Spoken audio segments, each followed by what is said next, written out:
Olá, Rodrigo Barbati para mais um evento de atualidades. O objetivo aí de conversar sobre temas de dezembro de 2011, falando para você então de panorama de economia nacional e internacional, temas econômicos, Brasil e mundo. Vamos começar falando um pouquinho da Europa, depois falamos um pouco do Brasil. Então, mundo Brasil, professor? É verdade. Vem aqui comigo. Primeiro tema aí, a nossa questão. Europa faz um grande acordo para tentar tirar o continente da crise. Foi tema do começo de dezembro, a discussão entre os líderes europeus, a coisa vinha se arrastando já há algum tempo, medidas de controle de gastos, de austeridade e de ajustes, e uma maior ingerência do Banco Central Europeu na tentativa de conter a crise.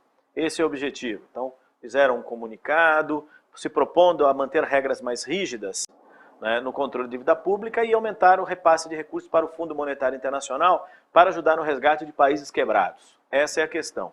Vale sempre lembrar, porém, que no final do acordo ficou uma certa sensação de fracasso. Por quê? Porque dos 27 estados, o Reino Unido se recusou a assinar o acordo. Então é aquela história, a União Europeia sem o Reino Unido. Pode parecer insignificante, mas assim, já não mostrou a unidade que os mercados esperavam. Olha, de forma contundente, o Reino Unido junto com a Europa, não. O Banco Central Europeu atua, às vezes, coordenado com o Banco Central do Reino Unido, mas há uma resistência de uma ingerência europeia. Essa questão de autonomia dos ingleses ficou muito claro nessa discussão. Pegou até muito mal, alguns líderes europeus criticaram essa posição britânica, mas eles mantendo essa posição de autonomia em relação à Europa, mesmo integrando a União Europeia. Lembrar que o Reino Unido não faz parte da zona do euro, não aderiu à integração monetária, então tem algumas questões. Tem 3 países que não quiseram. Você lembra que tem 27 países na União Europeia, 17 na zona do euro, e 5 quebrados, que é a turma dos PIGs, que você já sabe. Desses 17, estão 10. 3 não querem a União Europeia. Nesse sentido, não querem, perdão, a União Monetária na União Europeia. Quem são eles? O Reino Unido, a Dinamarca e a Suécia. Os outros 7 ainda não entraram porque não puderam, não tiveram condições. Mas 3 não querem mesmo. Isso é característico dessa questão, você vai observar.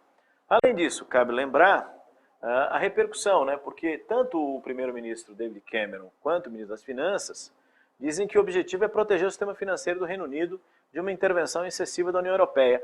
Naquela questão de autonomia que os ingleses insistem em preservar, É um tema que sempre dá trabalho, é um tema sempre polêmico em prova. Então fica para você como referência a essa questão, que poderia de alguma maneira ser lembrada. Então, a tentativa de integração.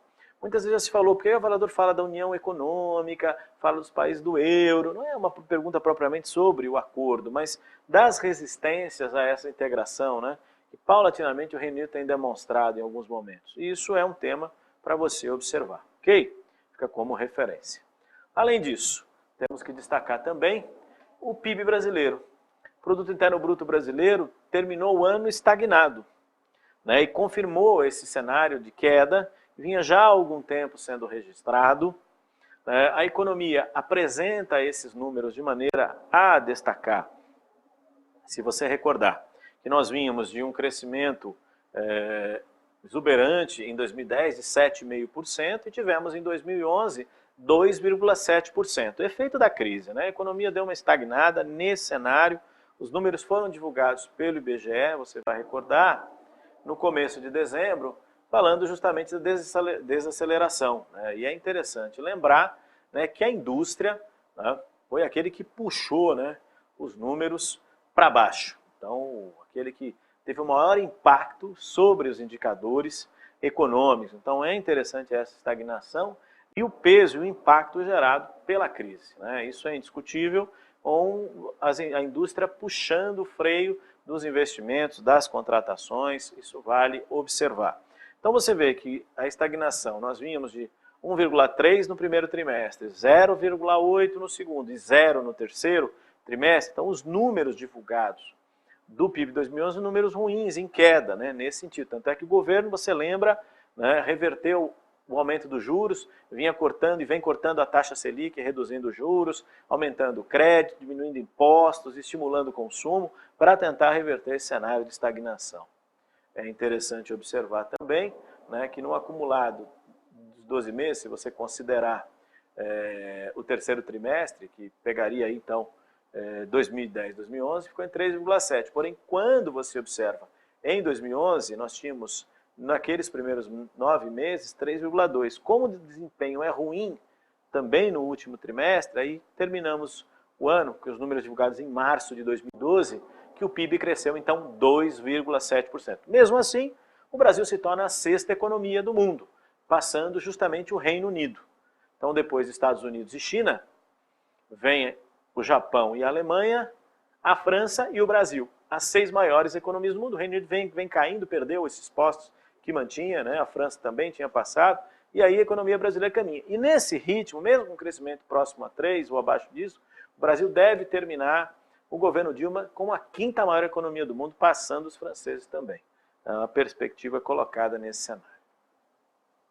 É interessante esse destaque, e aí lembrar Brasil, sexta economia do mundo.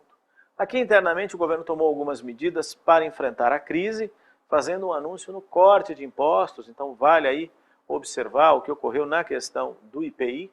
Então, o governo anunciou a redução de impostos sobre produtos industrializados para eletrodomésticos, a famosa linha branca, vender geladeira, fogão, aquela história, estimular o consumo. Foi essa uma das medidas que o governo adotou, você vai recordar, e tem impacto direto sobre realmente eletrodomésticos, como você vai lembrar. Até março de 2012, as medidas em vigor para estimular o consumo. Essa é a característica. Foi uma das estratégias usadas em 2008 e o governo repetiu a dose, né? Isso que é interessante você visualizar. É importante também destacar, nesse sentido, que o tema pode ser recordado por um outro aspecto, também para nós de maneira significativa, a redução do imposto sobre operações financeiras para estimular também, isso é um ponto interessante, o consumo.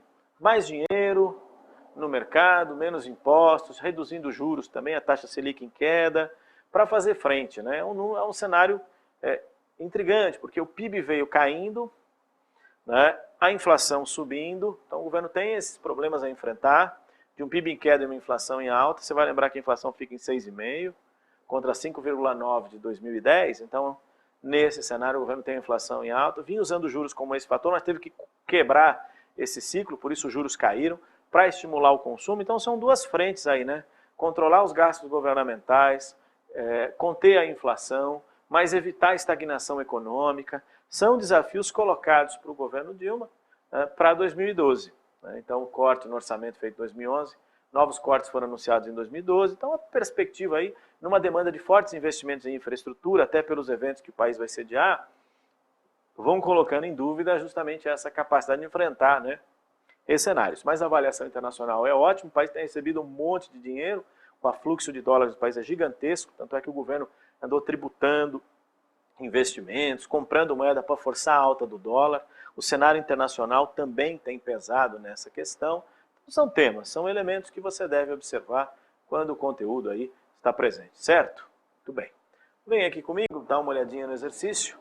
A questão da VUNESP, além de tudo chove, chove aos cântaros, a desgraça sempre vem acompanhada.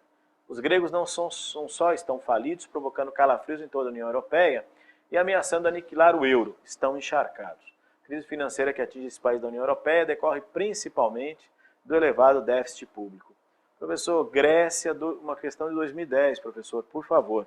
Por favor, então você viu a prova da Sesgran Rio de março de 2012 do Banco do Brasil? Banco do Brasil, 2012, março. 2 anos depois dessa pergunta, quem estava lá? A Grécia. Meu amigo, o assunto não sai dos noticiários, ele é redundante. Essa é a questão. E a pergunta é essa, qual é o motivo da quebradeira na Europa? É isso, está gastando mais do que arrecada, elevação do déficit público, a dívida pública dispara, economia estagnada, isso. Então, Grécia, que caiu no Banco do Brasil de 2012, a Grécia que caiu em 2011, 2010, e um monte de provas e continua caindo. Essa é a questão. Então, chamo sua atenção para o tema pela relevância, pela repetição dos assuntos, como ele se mantém constante. E vale sempre lembrar, reiterei para você, não é só questão objetiva, é questão discursiva. ISS São Paulo, que a FCC pediu lá, efeitos da crise econômica e seus efeitos no Brasil. Muito bem. E o que andou caindo também nos TRS? Tivemos também em Pernambuco, no final de 2011, a FCC falando justamente da crise da União Europeia, né? Integração econômica. Então são alguns elementos que estão presentes em prova, não tem jeito, amigo. Objetiva discursiva, fica de olho, que é um assunto central, tá bom? Obrigado a todos, bons estudos, até a próxima.